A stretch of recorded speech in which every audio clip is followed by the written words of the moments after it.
Bonjour à toutes et à tous. Toulouse, l'innovation en cancérologie. Les chercheurs se mettent à table. Bienvenue. Jeu de mots appuyé en rapport avec le lieu où nous nous trouvons aujourd'hui, la Pergola à Toulouse qui nous accueille dans le studio Pergo by Abac, donc qui nous accueille aujourd'hui. Bienvenue à toutes et à tous. Je suis très heureux de vous accueillir ici même pour ce nouveau rendez-vous lancé à l'occasion de la Journée mondiale de lutte contre le cancer. Près de 6 ans après avoir accueilli son premier patient, l'Institut universitaire du cancer de Toulouse-en-Copole, site innovant de par sa structure mêlant recherche et soins, a décroché en septembre dernier le label d'excellence Comprehensive Cancer Center, distinguant le haut degré d'intégration de la recherche dans les soins et marquant ainsi une reconnaissance à l'international. Pour parler des avancées de la recherche en général, mais aussi d'innovation et du travail mené à Toulouse en particulier, je suis très heureux de vous présenter mes 3 premiers invités, experts s'il en est dans leur domaine. Bonjour Jean-Pierre Delors. Soyez le bienvenu. Merci pour votre accueil.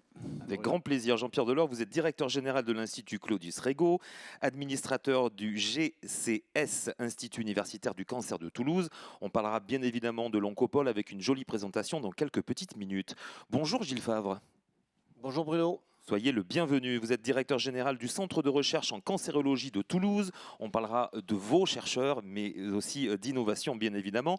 Pour clôturer et pour terminer ce joli tour de table, bonjour François Malric.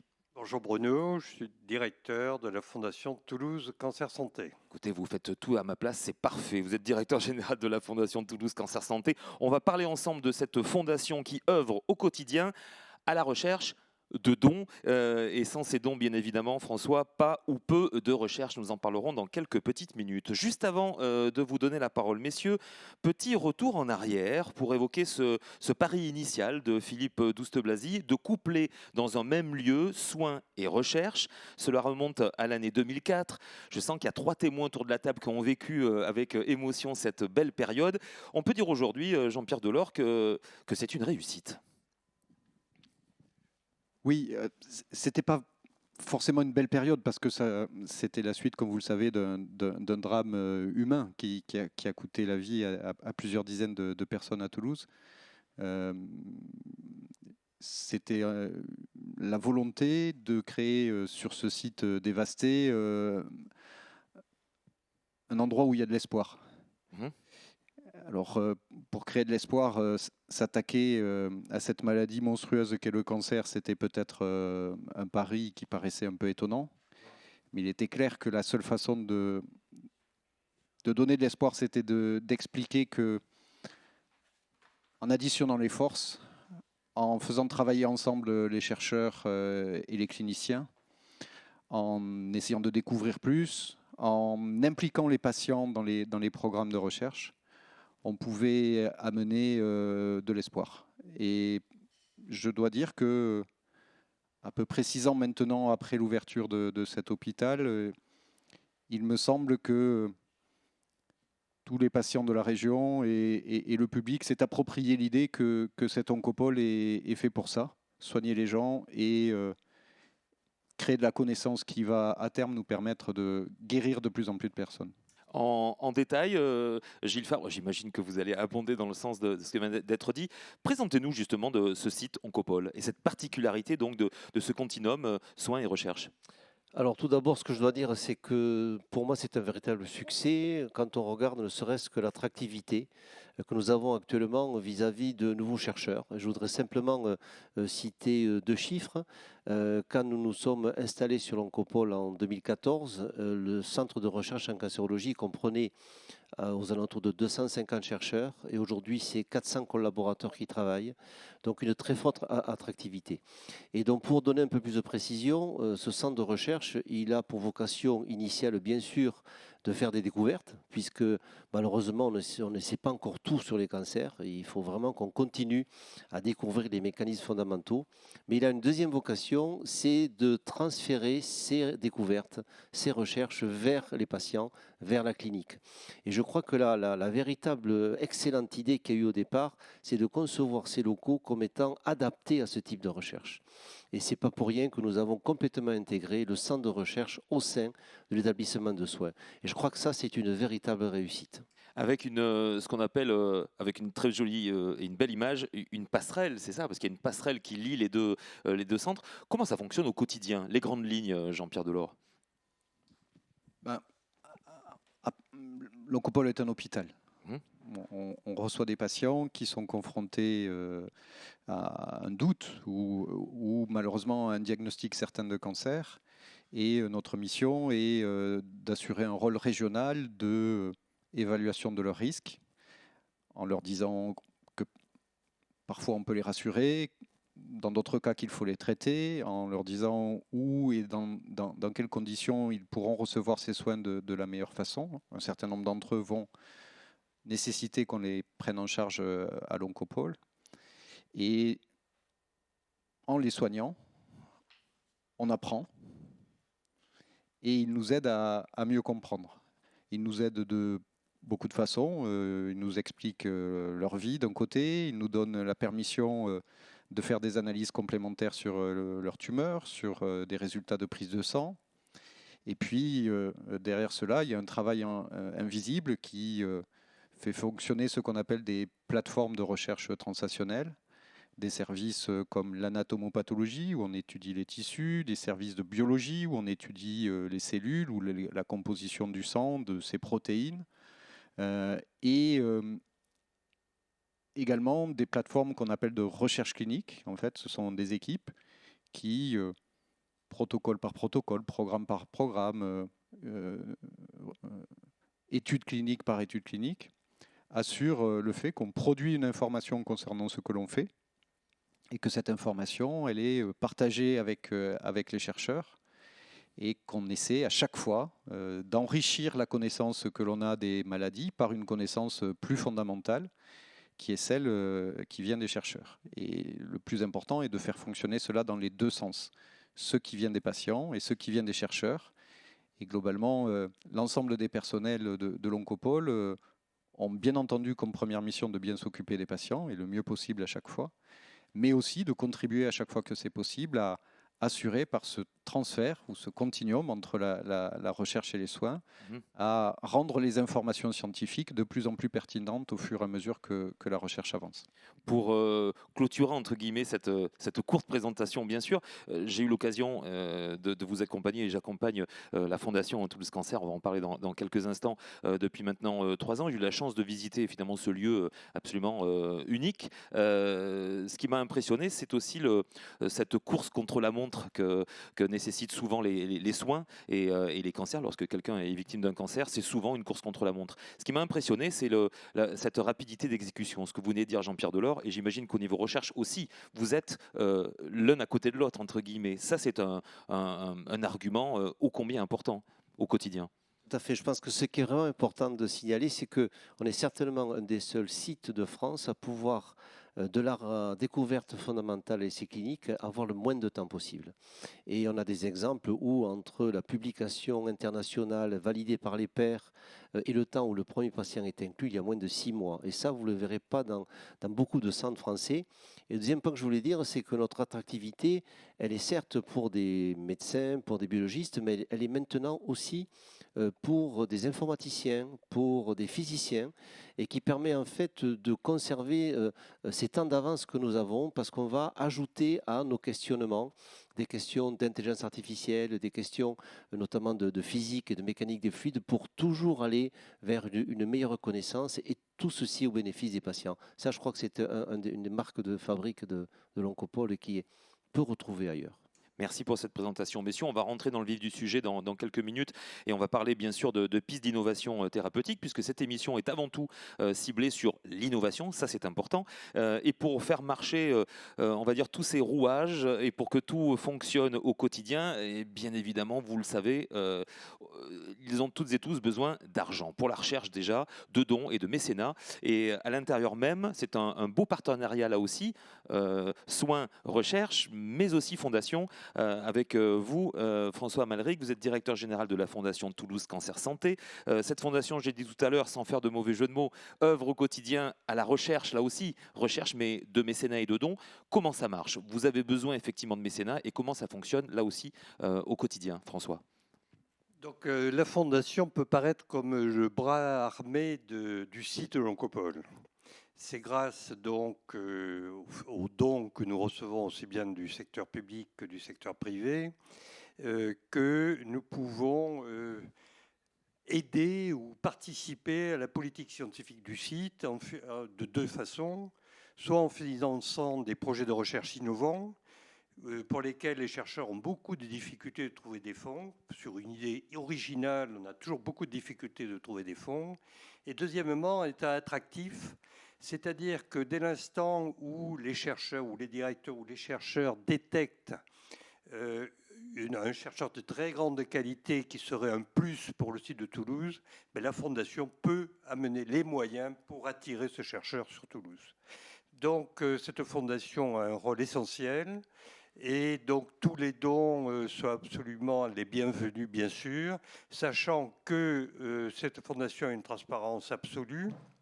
Non seulement elle s'appuie sur un conseil scientifique où il n'y a pas de Toulousains, c'est un conseil scientifique européen, 50% français, 50% des autres pays d'Europe, c'est le premier point. Et deuxième point, les projets retenus sont consultables par les donateurs sur un site qui s'appelle l'Arbre des donateurs, où il y a un résumé du projet, de chaque projet, un résumé grand public et puis un résumé, disons, plus scientifique. Je vous fais réagir là-dessus parce que je connais bien cet arbre des donateurs. Ça, c'est original parce qu'on ne donne pas pour donner bête et méchant. On peut choisir effectivement le projet que l'on veut financer et aider, c'est ça? Tout à fait, tout à fait. Et en fonction de la sensibilité des donateurs, il y a à peu près 20 à 30% des dons qui sont fléchés sur des thèmes, sur des projets thématisés.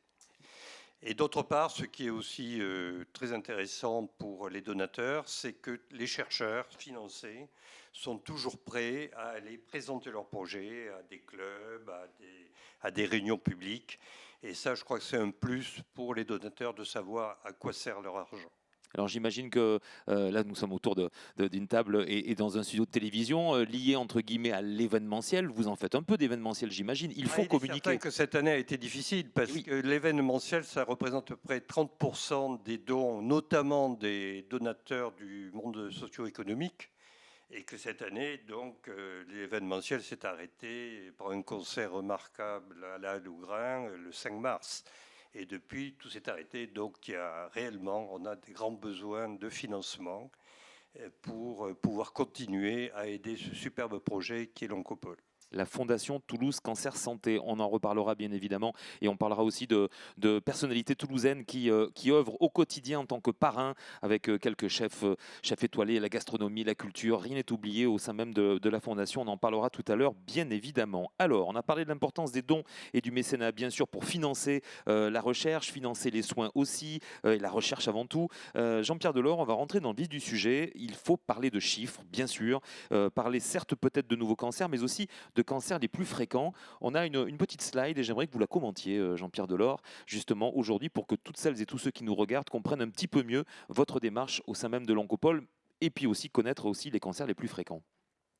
La voici cette slide. Pour répondre simplement à votre question, malheureusement le cancer est une maladie très fréquente. Les cancers les plus fréquents sont bien connus du public. Cancer du côlon, cancer du sein, cancer du poumon, cancer de la prostate, qui sont les maladies qui ont un poids épidémiologique extrêmement important. Derrière ce chiffre, ça veut dire quoi? Ça veut dire qu'à peu près chaque année dans ce pays, 350 000 cancers nouveaux sont diagnostiqués. C'est un chiffre énorme.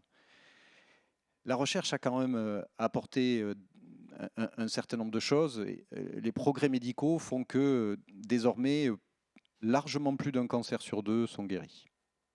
Mais les statistiques, ça ne réconforte pas les gens qui ont récemment perdu un proche ou qui, en famille, sont en train de se battre contre la maladie. Le problème du cancer, c'est que ça touche aussi les jeunes et que la première cause de mortalité précoce, c'est une définition épidémiologique, mais c'est la première cause de mortalité avant 65 ans. Et donc, redire ici que le cancer est un fléau national est une évidence. Ce qui me paraît très important, c'est que l'amélioration des soins, les progrès thérapeutiques qui ont été faits et qui sont majeurs depuis une vingtaine d'années, ont conduit à améliorer le pronostic de l'ensemble des cancers. Mais chacun comprend bien que la guerre va être encore un peu longue. Merci Jean-Pierre Delors pour avoir commenté donc ces chiffres, effectivement. Véritable fléau. On va maintenant rentrer, on va dire, un peu plus dans le vif du sujet et on va parler un petit peu plus technique.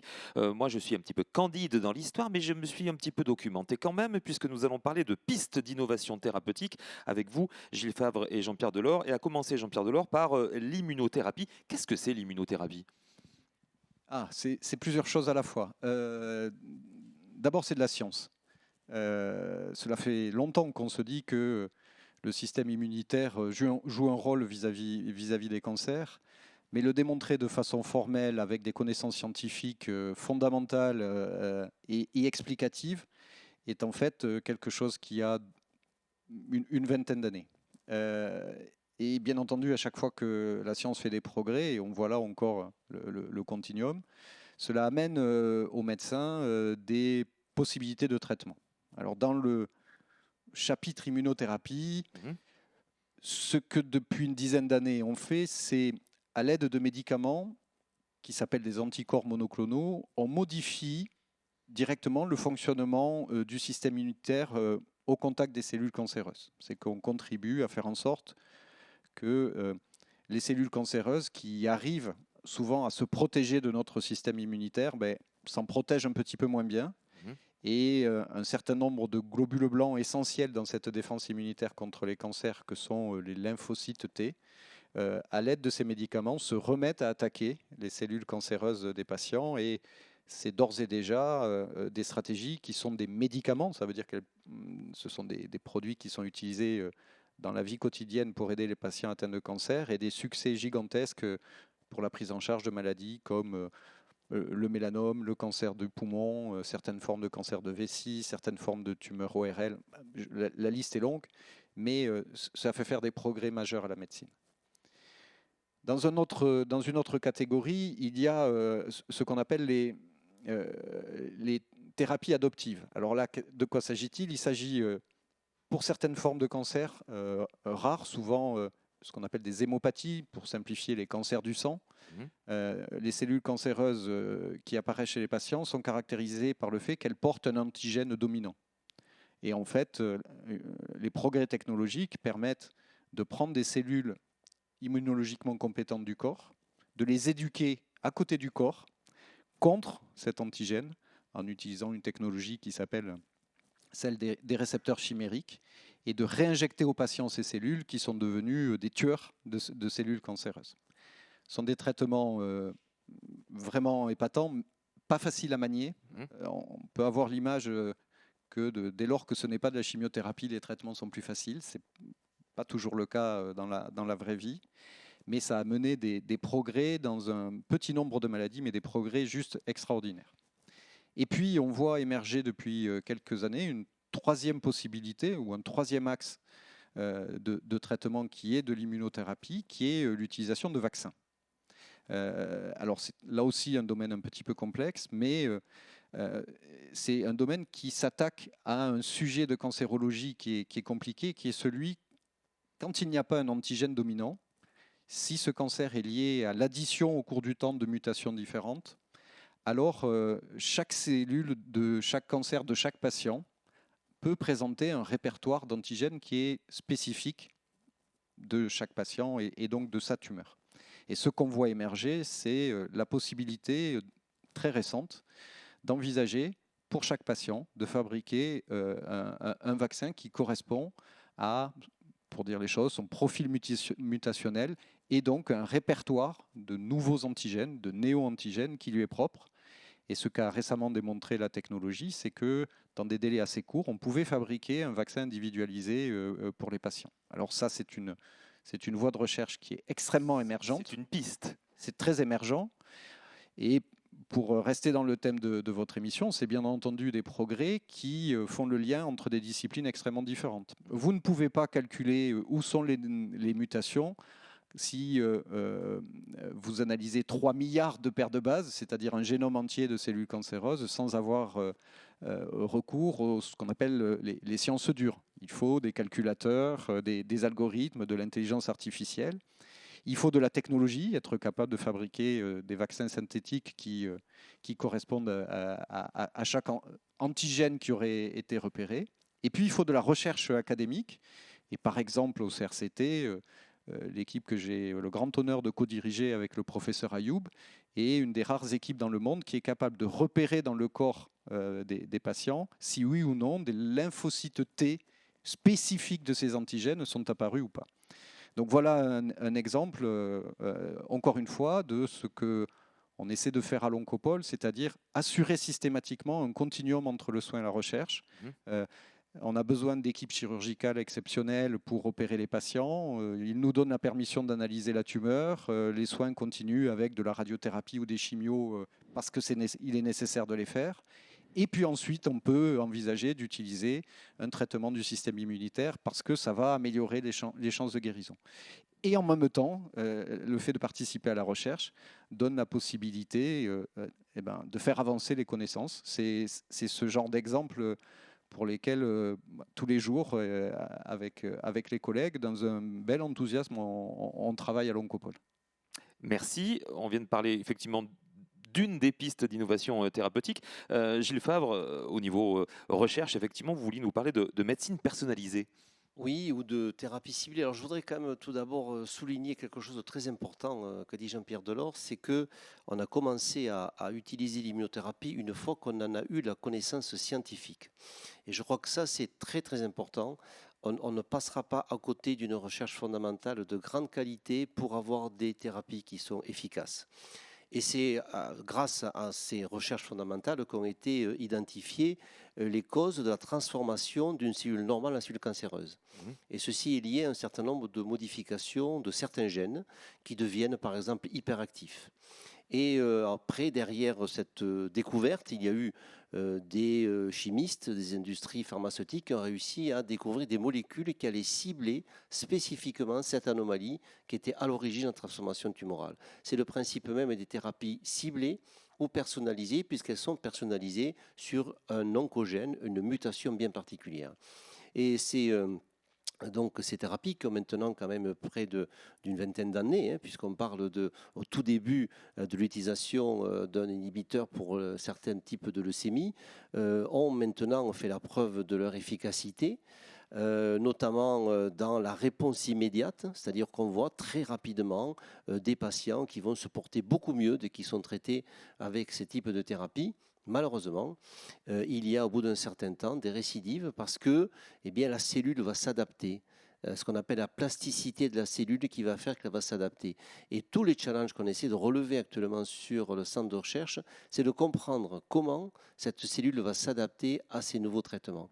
Et on est actuellement dans une deuxième génération de concepts et de stratégies qui est d'associer différents types de thérapies ciblées pour aller contrer l'adaptation, la plasticité de ces cellules tumorales. Et on va ainsi, comme ça, augmenter au fur et à mesure la réponse, mais aussi la survie des patients. Alors, y arriverons-nous in fine? Je ne sais pas, mais globalement, tout ce qu'on augmente comme temps de survie des patients, pour moi, est quelque chose de très important et de gagné. Et en même temps, on apporte à la connaissance. On apporte aussi à la connaissance de que peut avoir la réponse à l'immunothérapie. On peut coupler aussi ces deux types de thérapeutiques. Et je crois qu'on est vraiment dans cette dynamique sur le CRCT, sur l'Oncopole. Réaction tous les deux sur la résistance au traitement, ça c'est important aussi. Jean-Pierre Delors ou Gilles Favre? Jean-Pierre? Oui, parce que on a tous des discussions dans la vie de tous les jours et de temps en temps, les patients se disent « Ah, mais si j'évite la chimiothérapie, c'est que mon cancer est moins grave. » Ou « Si je peux être traité avec un traitement du système immunitaire, c'est que ma maladie a un meilleur pronostic. » Voilà. En fait, il faut bien avoir en tête que les médecins, hématologues, cancérologues, ce qu'ils veulent faire de façon prioritaire, c'est rendre service à leurs patients et essayer de les guérir. Et ce que nous utilisons, ce sont les médicaments les plus efficaces que l'on connaît dans les circonstances qui sont celles du patient et qu'on essaie d'identifier de la façon la plus précise possible. Ce que je veux dire par là, c'est qu'à la fin, le pronostic d'un cancer est lié à l'efficacité de son traitement.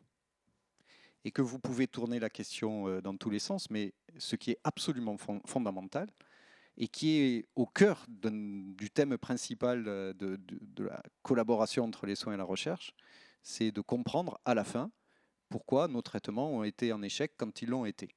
Et améliorer la connaissance fondamentale sur les causes de ces échecs, c'est ouvrir la porte à la mise au point, à l'innovation, à l'évaluation de traitements qui à la fin seront plus efficaces. Parce qu'à chaque fois que c'est plus efficace, eh bien, c'est plus de patients guéris. Gilles Favre. Oui, simplement pour compléter ce que dit Jean-Pierre Delors, c'est que la résistance au stress qu'on occasionne de cellules tumorales fait partie intégrante de sa réalité à cette cellule cancéreuse, de son phénotype. Et d'ailleurs aussi, la résistance peut venir de l'organisme lui-même dans le cadre de l'immunothérapie qui ne va pas pouvoir bien réagir.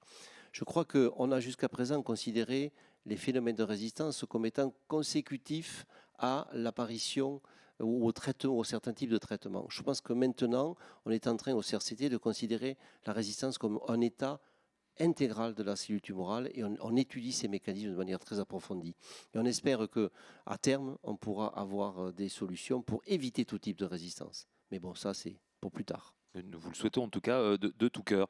Si vous venez juste de nous rejoindre, soyez les bienvenus. Je vous rappelle que nous sommes en compagnie de chercheurs, mais aussi de médecins autour de la table. On parlera aussi de la Fondation Toulouse Cancer tout à l'heure. Vous l'avez compris, nous sommes actuellement avec Jean-Pierre Delors, Gilles Favre et François Malric, autour bien sûr du CRCT, de l'université, de l'Institut universitaire du cancer de Toulouse et de la Fondation Toulouse Cancer Santé. Nous rentrons encore plus dans le vif du sujet puisque on parle d'innovation tout autour de cette émission, innovation thérapeutique avec témoignage d'un médecin-chercheur. Il s'appelle Julien Mazière.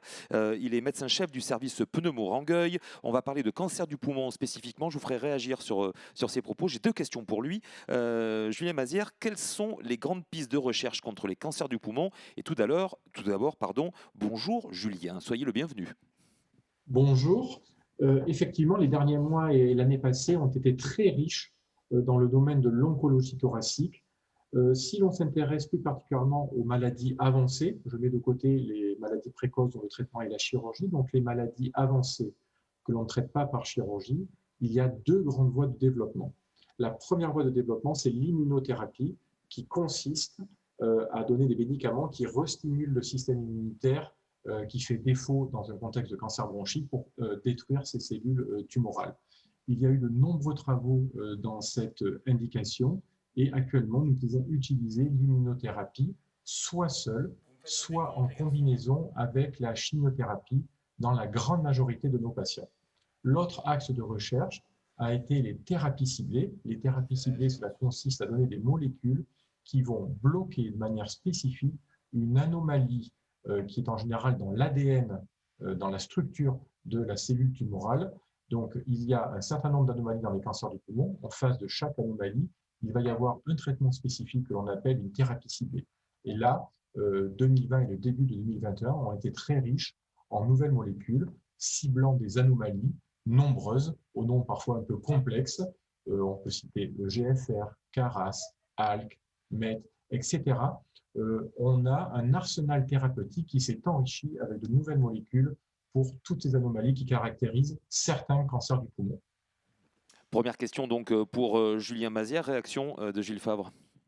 Simplement pour souligner qu'il y a une vingtaine d'années de ça, pour les cancers du poumon, nous n'avions que la chimiothérapie, outre bien sûr les problèmes de chirurgie, qui a eu des progrès énormes dans cette pathologie et que c'est vraiment une pathologie qui est un reflet du dynamisme de la recherche, puisqu'on va y trouver des progrès en immunothérapie, en thérapie ciblée, en combinaison des deux. On est en train de réfléchir à des programmes qui combinent les deux. Donc je crois que c'est un exemple parfait de l'évolution que pourraient prendre les cancers dans les années qui viennent. Autre question pour Julien Mazière, qui, je le rappelle, est médecin-chef du service pneumo à Rangueil, autour bien sûr du cancer du poumon, et à Toulouse, en faisant un petit peu de chauvinisme primaire, ce qui est normal. Et à Toulouse, où en est-on? Et surtout, quelles sont les perspectives en 2021? La réponse. Ça a été fait sur Toulouse. Si l'on s'intéresse à la fois à l'immunothérapie et aux thérapies ciblées, concernant l'immunothérapie, Cela fait maintenant des années qu'on utilise l'immunothérapie.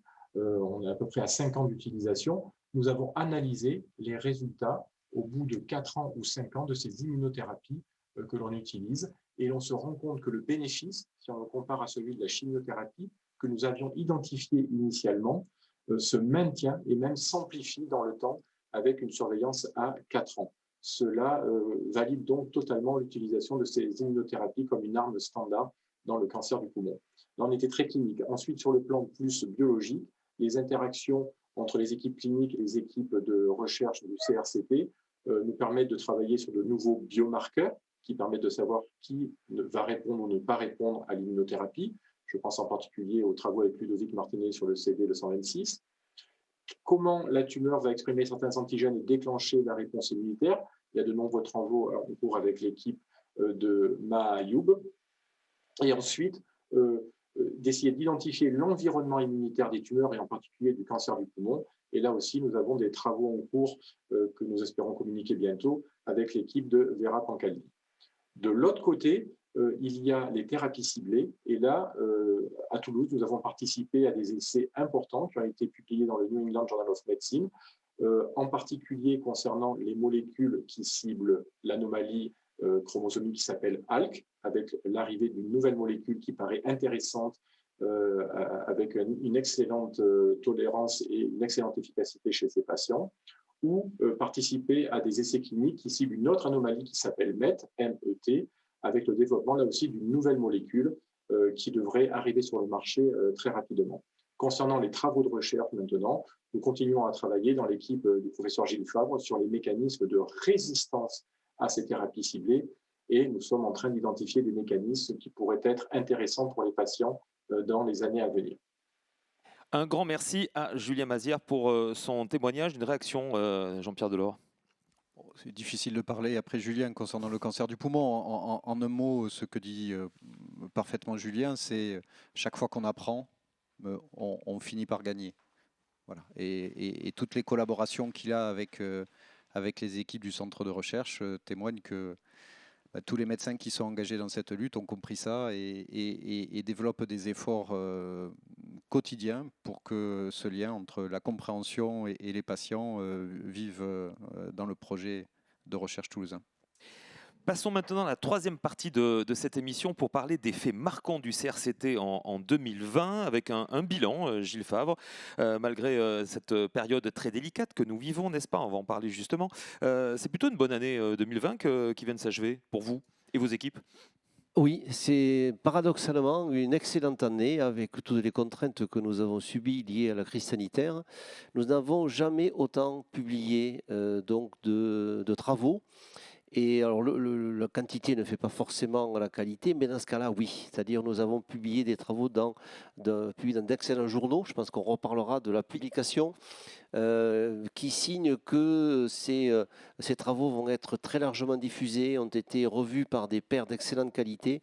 Ils nous ont permis de faire beaucoup d'avancées, je crois, dans différents domaines. Le domaine de l'immunothérapie et de la connaissance des mécanismes d'immunothérapie, mais aussi dans les domaines d'un élément qui est très spécifique chez nous, qui est le rôle que peut avoir le métabolisme dans l'apparition de la cellule tumorale et dans son devenir. Donc vraiment une année qui pour moi est très importante et certainement charnière, qui va nous propulser vers les prochaines 10 années de manière correcte.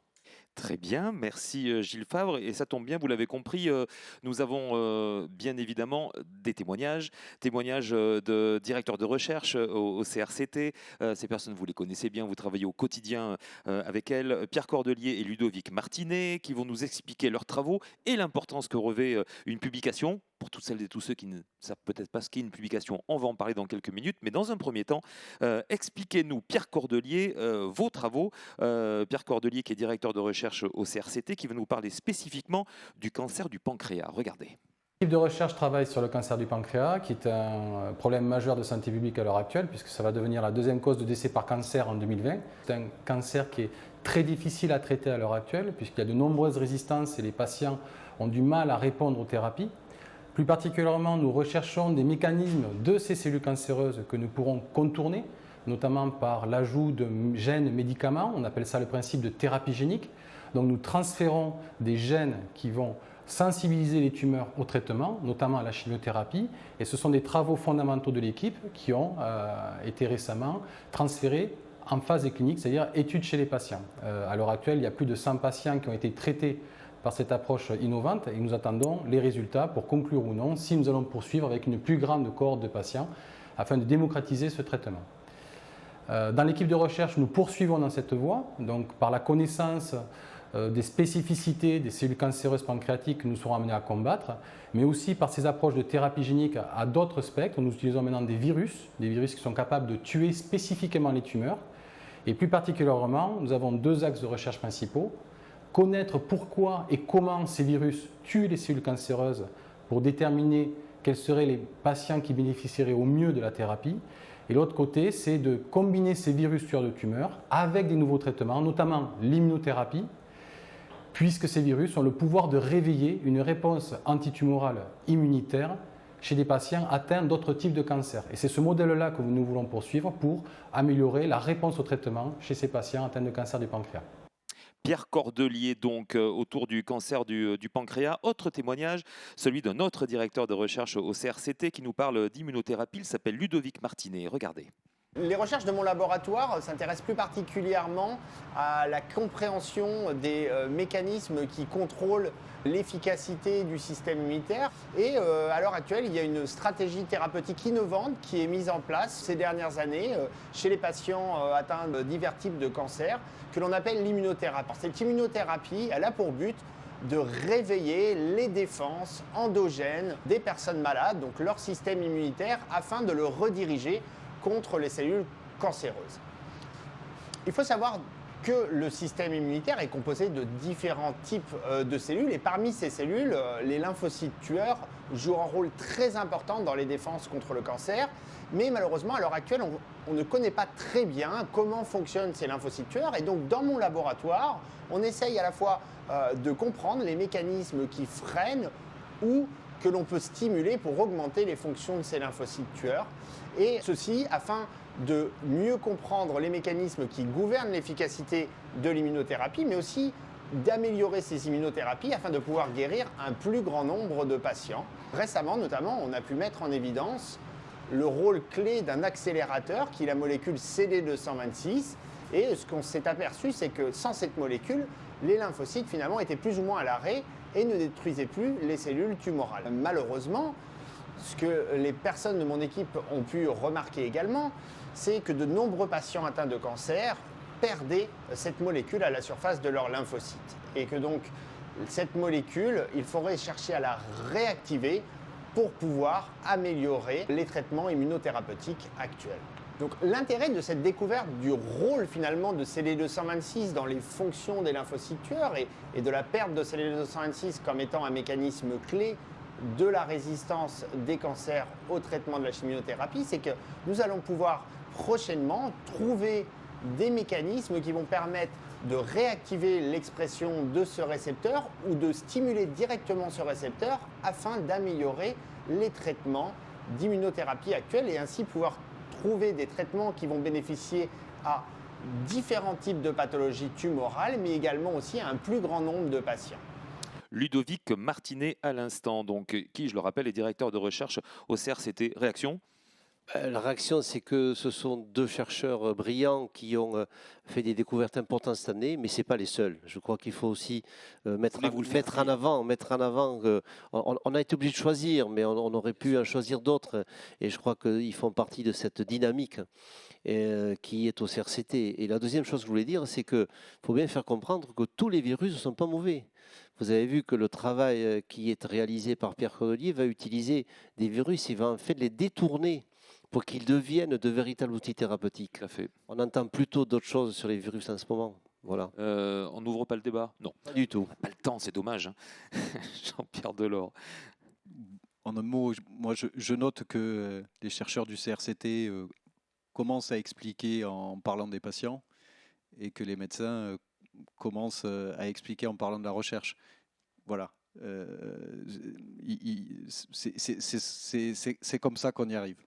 Je pense qu'on va garder cette, on appelle ça une punchline en parlant jeune, mais c'est très important ce que vous venez de dire et je me permettrai de vous citer à chaque fois, ne vous inquiétez pas, mais ça c'est très important. Alors, Gilles Favre nous a parlé tout à l'heure de l'importance des publications. Peut-être que certaines personnes ne savent pas ce que c'est une publication. Vous avez dit que l'année 2020 était une bonne année parce que nous avons eu d'excellentes publications. On va en parler dans quelques instants avec vous. Ils ont eux aussi, Pierre Cordelier et Ludovic Martinet, une définition sur une publication, une bonne publication. Qu'est-ce que c'est justement qu'une publication? Réponse avec Ludovic Martinet.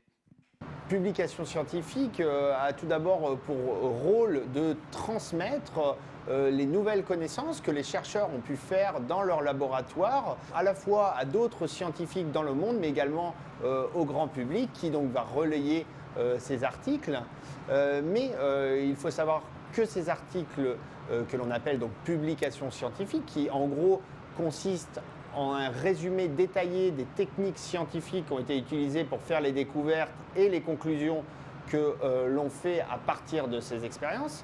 Il faut savoir que ces publications scientifiques ont également pour rôle de valider le travail que les scientifiques ont réalisé. C'est-à-dire que c'est un processus finalement d'expertise de notre travail réalisé par des experts professionnels, le plus souvent des scientifiques comme nous qui ont une expertise dans le domaine et qui vont vérifier l'ensemble de nos expériences sur la base donc, de l'article que nous avons réalisé. Le plus souvent d'ailleurs, ces experts nous demandent de faire des expériences permettant de confirmer nos dires.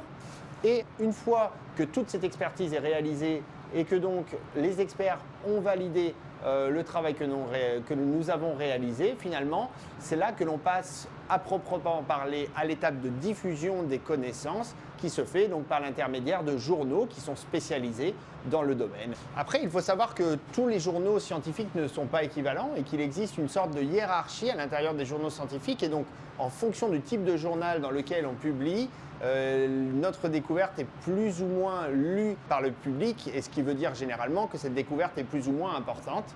Et donc, c'est également un paramètre à prendre en compte lorsqu'on regarde ou lorsqu'on lit des articles scientifiques, c'est finalement le niveau du journal dans lequel il est publié, parce que finalement, le niveau d'expertise, le niveau scientifique qui a été utilisé pour faire ces publications va différer en fonction d'un journal et d'un autre. Et c'est généralement à ça qu'on reconnaît un grand journal, c'est que finalement le niveau d'expertise est excellent. C'est les plus grands experts au monde qui vont vérifier votre travail et lorsqu'il est validé par ce type d'experts, cela montre vraiment que c'est une très grande découverte. Autre réaction aussi autour de ces fameuses publications, le témoignage aussi de Pierre Cordelier qui complète ce qui vient d'être dit par Ludovic Martinet. Regardez. Alors une publication scientifique, c'est une étape qui nous permet de valider un process, une idée, une hypothèse par des expériences. Donc c'est un ensemble d'expérimentations qui sont menées sur des modèles de plus en plus complexes qui nous permettent de dire si oui ou non notre idée de départ était valable. C'est un processus qui est long et qui est très rigoureux puisqu'il est vérifié par nos pairs, des scientifiques comme nous, qui vont nous demander des explications et des fois des expériences complémentaires. Une publication, il faut le voir dans le cadre d'un projet. C'est une étape essentielle. Pourquoi? Parce que ça nous permettra par la suite de bâtir de nouvelles hypothèses sur ces résultats qui ont été validés, demander à ce que des fonds soient alloués à ces étapes supplémentaires et pour cela on mesurera notre capacité à publier, donc à diffuser la connaissance et enfin ça servira de support à la conduite d'essais cliniques puisque la preuve scientifique ayant été établie, nous pourrons aller voir nos collaborateurs cliniciens pour leur proposer des essais cliniques qui sont en phase avec les expériences qui ont été menées dans des modèles qui sont par définition précliniques en recherche. Tout savoir d'une publication avec le témoignage de Ludovic Martinet et Pierre Cordelier. Merci en tout cas à ces deux directeurs de recherche d'avoir pris du temps pour nous parler de l'importance de ces fameuses publications. Gilles Favre, en préparant cette émission depuis quelques semaines, on me parle dans les couloirs, dans les réunions, on parle beaucoup d'un dénommé Salvatore Valitutti. Qui est ce monsieur ? Ah, alors ça... pris l'accent. Hein. Ouais, je le vois très très bien, je ne serais pas capable de faire aussi bien que vous. Alors Salvatore, c'est... un chercheur qui a rejoint le CRCT il y a maintenant 3-4 ans, qui est un immunologiste et qui développe des technologies qui sont uniques dans le monde, d'analyser comment une cellule lymphocytaire va tuer la cellule tumorale, mais au niveau des moléculaires, au niveau de l'intimité de cellules tueuses. Et ça leur a permis de découvrir énormément de mécanismes qui peuvent expliquer pourquoi une cellule tumorale ne peut pas être tuée par un lymphocyte. Et à partir de ces travaux, et dans un contexte international, parce qu'il a énormément de collaboration avec des collègues européens, en Allemagne, en Angleterre, dans d'autres pays, ils ont obtenu un financement européen de prestige.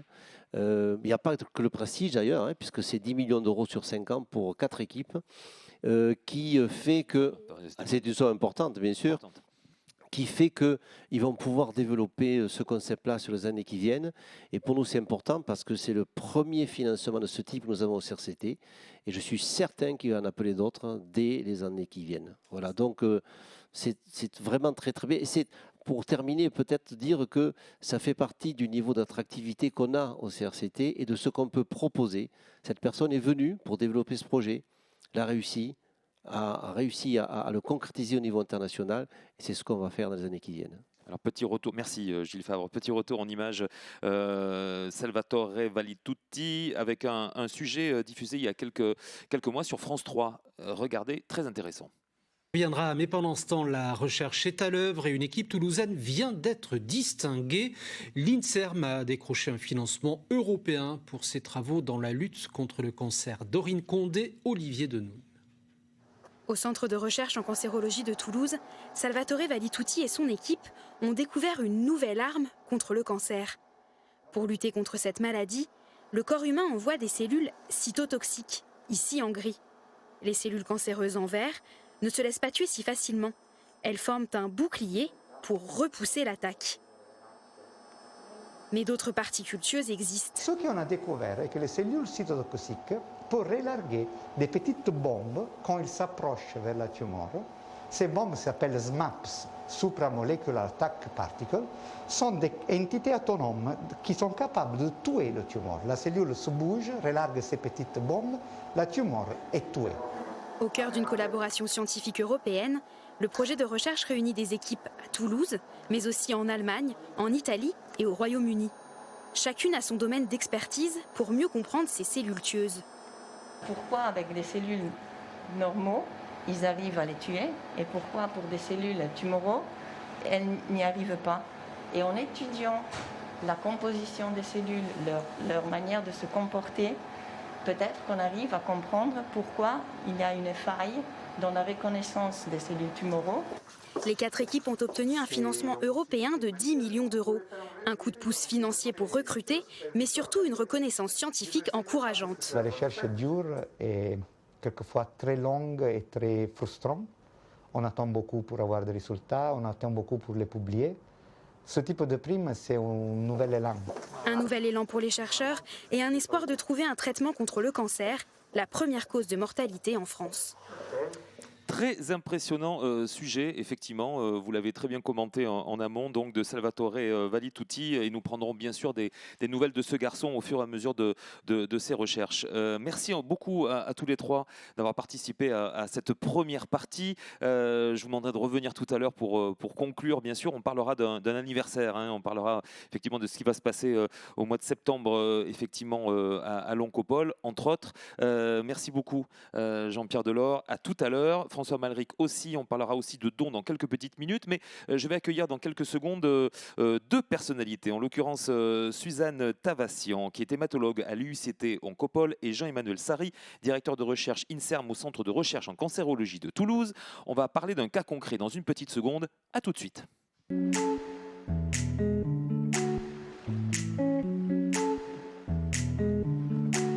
La suite de cette émission, je rappelle qu'aujourd'hui, à Toulouse, l'innovation en cancérologie, ça se passe ici même, en plein cœur du studio Pergo by ABAC, avec les chercheurs qui se mettent à table. Joli jeu de mots, effectivement, en rapport avec le lieu où nous nous trouvons, bien sûr. Petit clin d'œil à l'équipe de la Pergola et à ABAC qui réalise donc cette émission. Nous en parlerons bien évidemment dans quelques minutes aussi. Alors, nous sommes actuellement autour, bien sûr, de cette table ronde, autour de la journée mondiale de lutte contre le cancer, près de 6 ans après avoir accueilli son premier patient, l'Institut universitaire du cancer de Toulouse-Oncopole, site innovant de par sa structure qui mêle recherche et soins, a décroché en septembre dernier, il est important de le resignaler, un label d'excellence, le Comprehensive Cancer Center. Vous l'avez compris, c'est un véritable continuum qui est en train de se dérouler depuis plusieurs années, bien sûr, entre les soins et la recherche. Et ça tombe bien, puisque nous allons parler de plusieurs cas concrets dans le cadre de cette collaboration entre les soins et la recherche, avec mes deux invités, à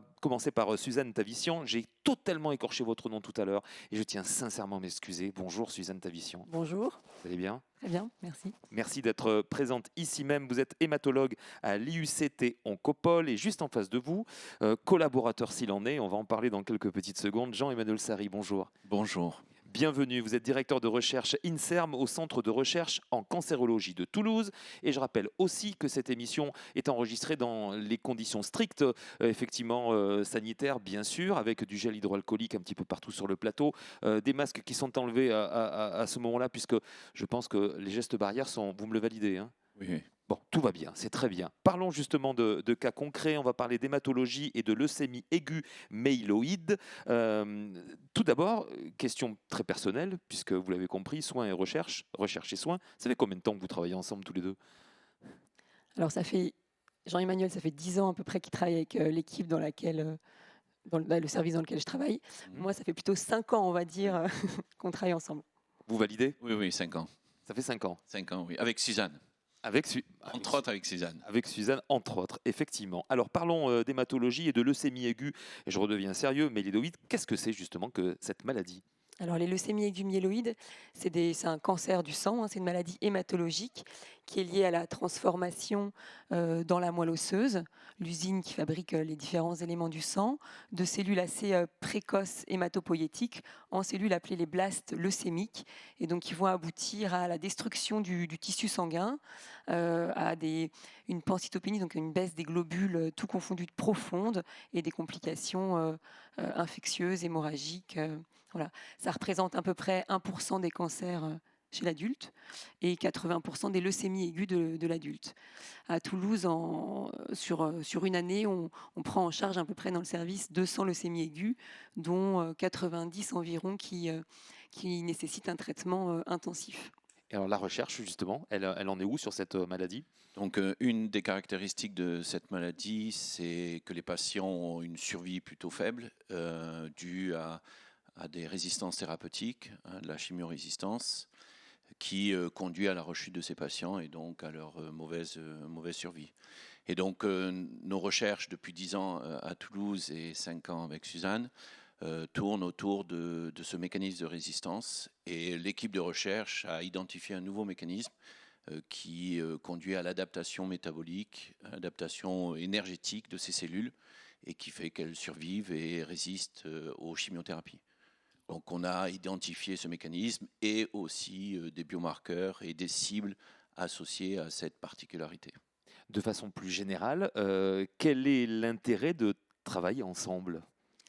Alors, les leucémies aiguës ont comme particularité d'être des maladies dans lesquelles on a accès au tissu tumoral de façon très facile, puisque déjà dans près de 25% des cas, les cellules sanguines qui sont facilement prélevées par une prise de sang sont contaminées, donc on trouve la présence de ces blastes, ces cellules leucémiques dans le sang. Donc par une simple prise de sang, on peut récupérer des cellules de la tumeur d'un patient, ce qui permet, on n'a pas besoin de faire des biopsies compliquées ou d'avoir du matériel difficile à obtenir pour proposer aux équipes de recherche d'étudier ce matériel et peut-être s'en servir pour étudier dessus l'effet des chimiothérapies, l'effet de certaines drogues et même induire des leucémies qui sont donc les mêmes que celui d'un patient qu'on traite à une souris. D'accord. Oui, c'est exactement ça. Donc on a accès à des biopsies de façon assez facile. Donc on étudie la maladie quasiment dans la vraie vie. Et comme l'a dit Suzanne, on a la chance d'avoir un modèle animal de xénogreffe de ces cellules de patients, ce qu'on appelle les souris compagnons, qui nous permet de reconstituer la maladie très proche de celle du patient et du coup de l'étudier, caractériser cette maladie, de faire même des chimiothérapies équivalentes à ce qu'on voit en clinique. Au-delà de cet aspect, je dirais, très matériel ou concret. Le fait d'avoir aussi les cliniciens dans l'équipe de recherche nous permet de les découvertes fondamentales, les remettre dans le contexte physiopathologique, et souvent cet échange-là nous permet d'être beaucoup plus rapide dans la compréhension des mécanismes fondamentaux et dans la possibilité de faire une application clinique. Je rebondis sur ce que vous venez de dire. Vous parlez de rapidité et d'échange. Ça, c'est deux mots très importants autour, bien sûr, de ce centre de recherche et de l'université universitaire, l'Institut universitaire du cancer de Toulouse. Échange et rapidité. On a vu des images tout à l'heure. Concrètement, au quotidien, ça se passe comment? Je ne veux pas tout savoir, mais pas loin. Vous reportez toutes les semaines, tous les jours. C'est quelque chose. C'est au quotidien que vous travaillez ensemble. J'imagine que vous n'avez pas que ça, évidemment, comme maladie à traiter et à rechercher, mais comment ça se passe concrètement? Oui, nous, notre équipe de recherche travaille exclusivement sur cette pathologie parce que c'est un bon modèle de cancer agressif, résistant à des thérapies. Et c'est vrai qu'on échange au moins par email, voire par téléphone fréquemment. Dès qu'il y a un échantillon de patients que l'on peut utiliser en recherche, on passe au service. On parle aussi des caractéristiques cliniques, biologiques et de ce qu'on nous trouve aussi du côté recherche. Et alors justement, si on va un petit peu plus loin dans la recherche, sans faire de mauvais jeu de mots, qu'avez-vous pu démontrer aujourd'hui? Alors moi, je voulais parler d'un exemple qui me semble assez intéressant parce qu'on est d'abord parti de la clinique. On a montré dans une étude rétrospective toulousaine qu'un médicament qui n'est pas de l'innovation, c'est un vieux médicament mais innovant dans sa façon de l'utiliser, qui est la cortisone, pouvait être intéressant et améliorer la survie de certains patients porteurs de leucémie aiguë myéloïde qui au diagnostic ont beaucoup de globules blancs. Donc partant de là, on a pu nous aussi corréler une efficacité de ce traitement chez certains sous-types de patients. Et donc là, Jean-Emmanuel, dans son équipe, a pu, chez les mêmes patients, mais à l'état de cellules, regarder pourquoi cette cortisone était efficace chez nos patients, et donc a pu mener des travaux là-dessus, qui va peut-être vouloir nous détailler. Oui. Allez-y. En fait, quand Christian, qui est le chef de service, donc Christian Richard, qui est le chef de service en hémato à l'IUCT, nous a parlé d'une observation qu'il avait faite sur ce médicament. On est allé regarder, nous, dans la résistance, et on a vu en effet qu'il y avait un phénotype inflammatoire. Et du coup, on lui a proposé de tester ce médicament pour le modéliser dans la souris. Et comme je vous ai dit tout à l'heure, on a été en mesure de reconstituer un petit peu les observations et donc de mieux caractériser le mécanisme d'action de cette thérapie. Et ce qui est intéressant, c'est que par la suite, donc c'est là qu'il y a un peu un effet ping-pong entre ce qu'on observe en clinique, ce qu'on peut appliquer ensuite en recherche fondamentale et ce que la recherche fondamentale nous retourne. C'est que on s'est rendu compte que cette dexaméthasone pouvait être intéressante chez des patients qui étaient résistants. Cette réponse à la dexaméthasone pouvait être, donc à la cortisone, pouvait être plus importante chez des patients qui étaient résistants à des drogues qu'on utilise beaucoup comme la racitine. D'où l'idée chez nous d'utiliser ce médicament chez des patients réfractaires ou en rechute, donc qui ont déjà reçu le médicament, en se disant qu'ils avaient plus de chances d'être sensibles et que ça pourrait aussi avoir un impact chez des patients donc avec un pronostic mauvais. Donc sur la base de travaux dont Jean-Emmanuel a parlé juste à l'instant, on a créé un protocole pour utiliser ce médicament dans une indication différente de celle initiale en fait. Tout à fait. Alors, on vient de parler vous venez de nous démontrer effectivement ce que vous avez pu trouver, chercher, trouver une partie et mettre en pratique effectivement. Quel bénéfice pour le patient? Alors, concrètement, là, depuis une petite dizaine d'années, on a fait quand même 7 brevets associés à ces découvertes et on espère en licencier plusieurs et le transférer en clinique. Candide que je suis, licencié, c'est-à-dire? Licencié, c'est-à-dire vendre ce brevet, qui est un brevet académique. Créer une licence. Voilà, et le vendre à un industriel pour le disséminer auprès du patient. Donc, on espère qu'il va y avoir des essais cliniques sur ces cibles que l'on a brevetées dans les prochaines années. Donc, ça veut dire de l'innovation, de nouvelles approches thérapeutiques. En particulier, tout à l'heure, Gilles vous parlait de thérapie adaptative et c'est exactement le concept que l'on qu'on est en train d'évaluer dans nos modèles de souris compagnons et que l'on espère développer auprès du patient. Associé à ça aussi, on a développé et on est en train de proposer plusieurs essais cliniques de validation de biomarqueurs de cette adaptation métabolique pour suivre cette adaptation et proposer aux patients des thérapies ciblées avec plusieurs types de cocktails thérapeutiques. Suzanne, ça, c'est plutôt du moyen terme. Moyen terme, et on va parler d'essais cliniques, pourquoi pas après. Suzanne Tavissian, justement, bénéfice pour le patient, ça pour le coup, c'est votre quotidien, hein, le contact avec le patient aussi. Oui, c'est sûr que ces dernières années, il y a quand même beaucoup de nouveaux médicaments qui ont émergé en hématologie, plus efficaces que ce qu'on avait avant, surtout pour des patients plus fragiles, plus âgés. Donc ça, c'est intéressant. Et ce qui est intéressant, c'est de pouvoir suivre ces patients. Certains, malheureusement, vont quand même échapper à ces thérapeutiques, de comprendre pourquoi ils échappent et quels vont être les circuits que l'on va trouver pour contourner cet échappatoire à ces thérapeutiques. Ça, c'est une piste de recherche qu'on a avec Jean-Emmanuel, parce qu'il y a une réactivité très forte au sein de l'équipe de recherche, c'est-à-dire que les nouveaux médicaments, il va tout de suite pouvoir avoir des échantillons de patients qui ont été traités par ces médicaments-là, qui ont malheureusement peut-être chuté, et on va comprendre pourquoi. Et ça peut arriver des fois qu'ils nous disent ce patient-là, j'ai ces cellules dans une souris, je pense qu'il serait plutôt sensible à ce type de médicaments. Donc ça pourrait être, si chaque patient a sa petite souris témoin. Ce que disait Gilles Favre, je fais une parenthèse, hein, si j'ai bien tout compris, ce que disait Gilles Favre tout à l'heure en parlant de médecine personnalisée quelque part, hein, c'est très personnalisé quelque part. Oui, bon, on n'est pas encore tout à fait là, mais c'est pour voir dans le futur. Il y a déjà des médecines personnalisées dans le sens où toutes les leucémies ne sont pas identiques. Bien sûr. Donc il y a déjà des choses qui sont de fait ciblées, mais peut-être qu'on pourra aller plus loin dans le ciblage des patients en comprenant mieux pourquoi tel ou tel patient résiste à telle ou telle thérapeutique. Très bien. Dernier point que je voulais aborder absolument avec vous. Alors là, vous avez compris, hein, nous survolons bien évidemment cette maladie. En tout cas, merci d'avoir été le plus pédagogue possible. Dernier point très important, et je sais que François Maleric viendra tout à l'heure nous en reparler, c'est la Fondation Toulouse Cancer Santé, l'importance des financements et des dons. Alors, directement concerné. Oui, on est directement concerné, et j'ai été même directement concerné. J'allais vous le faire dire. Parce que je suis rentré des États-Unis avec ma famille, certes. Je suis rentré pour développer ce projet à Toulouse, et c'est la Fondation qui a financé les premières années de ce projet, y compris aussi mon salaire au début. Puis après, ça a été pris en relais par la région et l'INSERM. Donc la Fondation est clé dans l'amorçage de nouveaux projets qui sont risqués au départ. Maintenant, on a vu que ça pouvait donner un certain nombre de belles publications et de brevets, et que ça pouvait durer.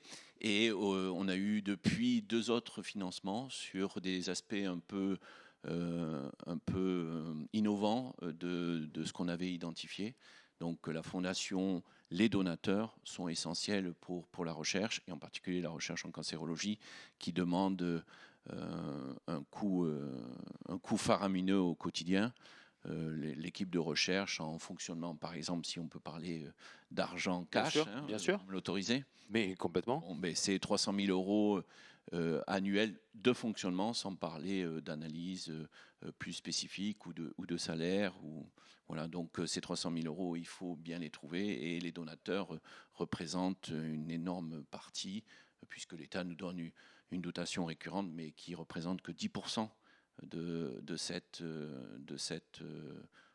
somme demandée annuellement. Merci beaucoup, merci infiniment. Merci à vous. Nous avons survolé, je me répète, hein, mais c'était très intéressant effectivement de mettre un coup de projecteur sur cette maladie déjà, leucémie aiguë myéloïde, avec vous, Suzanne Tavissian. Merci beaucoup de votre présence ici même et d'être venu. Merci Jean-Emmanuel Sarry. Merci beaucoup. Et on va continuer cette émission, on va conclure cette émission avec nos 3 premiers invités, bien évidemment, Jean-Pierre Delors, Gilles Favre et François Maleric. À tout de suite.